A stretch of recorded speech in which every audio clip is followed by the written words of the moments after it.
guys, how we doing? We're at Two Brothers Central. We've just got this lockdown bike going back together now. It's just rolling. We've got quite a few bits to put back on it. I thought we'd give you a run through on the bike, what we're doing. We've got one of our sponsors with us, Swinton Insurance.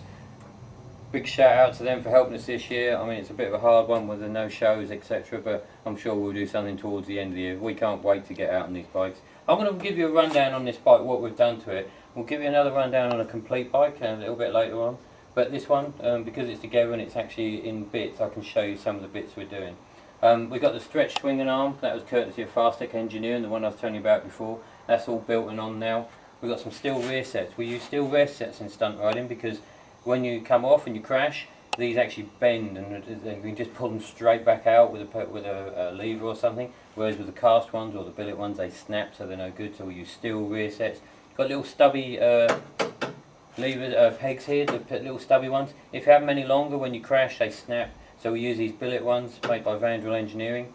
These billet ones we can supply these for you if you want, and the steel rear sets. As I mentioned before, we got the steel frame. We've got R1 forks on these. On the R1 forks, we use those because the B1H ones snap. They snap off at the bottom. They're not strong enough. The old 2000 model are the strongest. You can use the later years. All we do is we take the bottom yoke and we ball that bottom yoke out. Take 2mm out of it, take it up to 54mm, and then the whole R1 front end just slides straight in. Got a carbon fibre mudguard on this one. That was from Harris Engineering, courtesy of our good friend Rick English. I'm sure some of you guys know who Rick English is. Over here on the radiator, we've got a one-off radiator we've made, high volume one. These bikes tend to get very, very hot. We need more than one fan, so we run the standard B1H Kawasaki fan that side and an R6 fan this side. We actually have an aluminium bracket we can supply for that, and that just takes the the R6 fan. It's really small and compact and lots of volume, so that's a really good setup. We move the ignition. We don't have the ignition up on the headstock because obviously when you step your legs through, you'll kick the ignition, so you don't want to do that. That's a really bad thing. So we move the ignition to just on top of the shock. We have a bracket we can supply again for that from Vandal Engineering. This bracket, it just relocates it without changing any wiring, so you can plug it in and go. Great stuff that. We use a lithium battery from our friends over at M&P Motorcycles. We use a foot plate in here. We put a hole in the centre of the seat, and the idea is when you put your foot in there, it keeps the weight more central about the bike. It's a lot easier for doing circle wheelies and stuff. On this bike we run the power commander. We haven't mounted this yet. We're actually going to mount this up under here. Power commander, again, you don't need it for stunt riding, but because we've got this C1H engine with a different C1H top end of the engine with a B1H bottom, very special engine this one, so we have to run a special map, so we have to run the power commander. Back to the radiator. On the radiator we have a steel frame around it. We call this the rad cage. The standard radiators, when they keep crashing down with the front end after wheelie, they just split all the mounts, so we put a cage around it. Again, we can supply the cages. These cages, they have a foam around them so it doesn't damage the radiator at all. Lots of other mods. With the foot brakes, that's pretty much standard. We don't run too different on there, but the actual brake down here, as you can see, is quite a bit different. This one runs two 4-pot calipers from a Gixxer K7, bigger disc, 260mm discs, Hayabusa 2008 I think it is, or a B King rear disc. It's much bigger diameter, so you get much more force over the brake, so it's really good. Standard kickstand. We run a billet top yoke. A lot of people run standard yokes. Don't do that. They do snap, especially if you're running dirt bars, because you have to drill a hole in that top yoke, and it will break the yoke. So the other thing we do in stunt riding, we do what we call a clean air mod.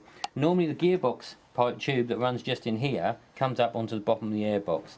We don't run it into the bottom of the airbox. The problem is when you're doing a wheelie at 12 o'clock, the oil tends to run up this tube and goes in the airbox and runs into the throttle bodies, and then it hydrolocks the engine. That's a really bad thing. You don't want that.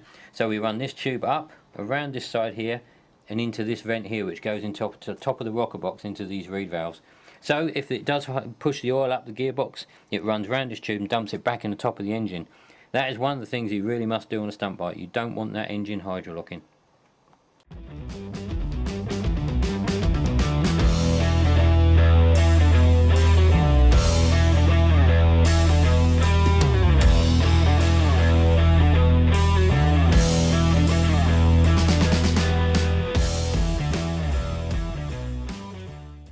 So this is a rear sub cage. Normal ZX6R has there's aluminium ones. Don't use them. When you stand on them they snap and your foot goes in the back wheel, real bad thing. So we provide these. These are actually a sub cage, it just goes under there, bolts in place, aluminium billet pegs, jobs are good. So the other thing that we do, just to, again to protect the bike, we do brace these subframes up. The subframe, we put a plate in here and we'll weld it, seam weld it both sides all the way down. We put a little plate in the back here, so when you're standing on a seat it doesn't bend this tends to get bent, so we put this plate in here, just seam weld it all the way around.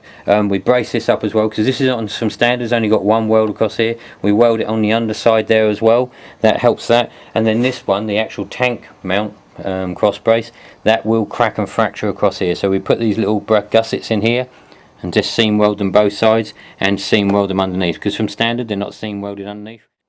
So on this bike we're actually trying something new. We've actually got a ZX6R swinging arm and we've extended it very slightly. Now on our drift bikes, I know all you guys have seen our drift bikes, they've got this like 10-11 inch stretch.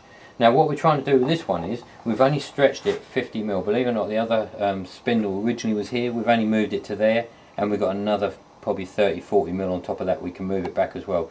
What we're trying to do is, no one's done it before, we're going to try this swing arm out, slightly stretched, so we can do it, just makes drifting a little bit easier on the stunt bikes. We can drift a normal stunt bike, as you know, we have to in competitions, but with this we might be able to do a bit of both. So we're going to see how we get on with this. It might be a waste of time, but we're going to give it a go. So like I say, slight stretch, it's only probably 50mm to about 100mm, not a massive stretch.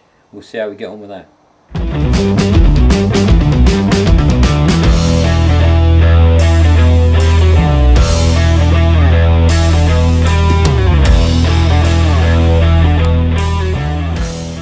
So guys, this is the bike we currently use in the shows and stuff. This one's getting a little bit tired, so as soon as we've got the lockdown bike done, we'll be rebuilding this one.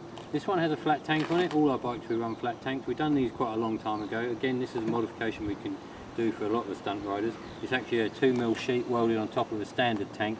This one's got a hole in the back here. That's for when we're just using the grip in there. Not something we normally do. It's only one we've done like this. So they're normally flat across here. We weld a 2mm plate in. It's got some steel box section inside, so when you jump on it, it doesn't bend or twist. It's nice and rigid because of these pads in here that I mentioned earlier. And of course we have a crash cage. This crash cage is getting really tired now. We need to replace this one.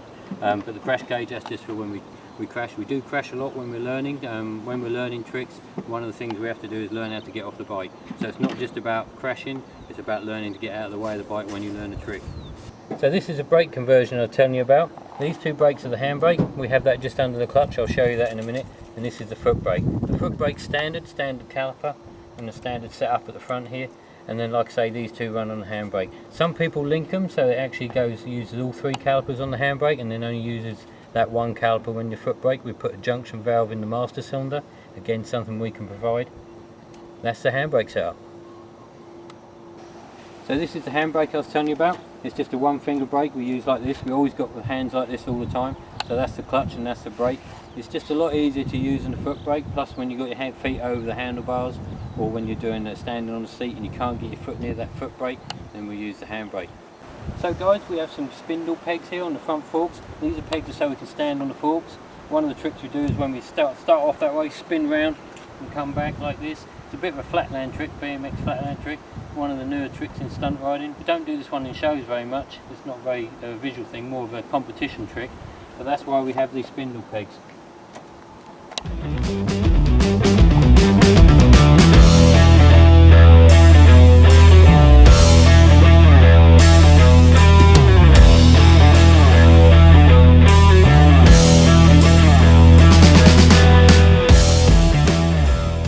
So that's it guys, that's the rundown of the stunt bikes and the modifications we do to them. Big shout out to Swinton again, one of our sponsors for this year. We haven't been able to do too much for with the lockdown, but we have got the lockdown bike done. Look on the bright side. We'll be coming back to you with some more tutorials on about how we do stunting, some of the no-handed wheelies, Ralph Lauren's, all the different tricks we do. We'll explain how we do them. We'll see you shortly guys.